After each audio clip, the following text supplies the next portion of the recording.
Chapter 22. Nate. I don't believe it. Since the moment I hung up the phone to Mom, my afternoon has been a disaster.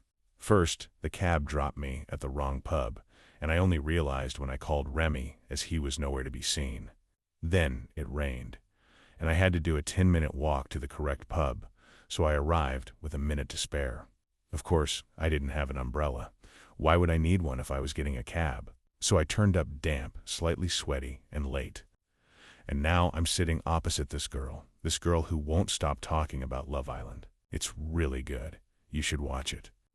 They have loads of series online. Series 4 is the best though. Honestly, it's so good. I've been here for about 90 seconds and have said 4 words. They were, "Hey, how are you?" She hasn't even given me her name.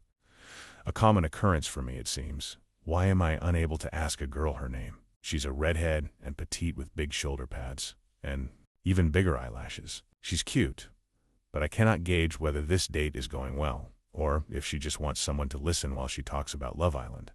So, I say, desperately trying and failing not to interrupt her, "What do you do?" Her face falls and I feel a stab of embarrassment. Well, who can blame her? It's hardly the most exciting question. "I work in marketing," she says flatly. I reply. "I'm a writer." We fall into silence and I want to kick myself. Arg.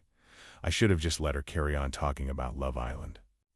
I glance over my shoulder at Remy, who is sitting at the bar with a pint. He gives me a wink.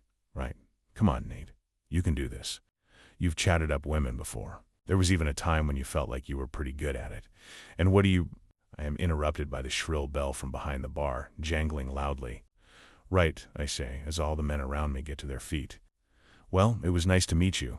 I trail off, waiting for her to tell me her name, but she's pulled out her phone. I shuffle over to the next seat and plonk myself down opposite a girl with the largest glass of wine I've ever seen. It's funny. As our eyes meet, I feel a little tug behind my chest, but then she opens her mouth and starts speaking. Who are the... I blink at her, my mind spiraling with panic. Oh God, I have absolutely no idea what she just said. I take a sip of my beer and nod. It's fine, it's just a differ. Int accent. I'll get used to it in a second. The D.O. I blink. Nope, I still don't know what she said. Sorry, I say, after realizing that she's waiting for me to reply. I didn't get that. Her face changes, and so incredibly does her voice. You're American, yeah, I say. Sorry, where are you from? I don't even want to guess where that accent was from. London, she says at once. The weird accent now completely gone. Has your voice changed? Yes, sorry. Where were you on Halloween? I can't help it, I roll my eyes. Oh yeah, here we go. Isla, have you seen this man? Where were you on the night of 3 October? Who showed you this? Was it Remy who? The guy at the bar? I turn in my seat and catch Remy's. Yeah, very funny. I turn back to her, still laughing, but she's looking at me blankly. No, she says after a pause. What did you do on Halloween? To open my mouth to reply when the bell rings again, and, like clockwork, all the men spring to their feet.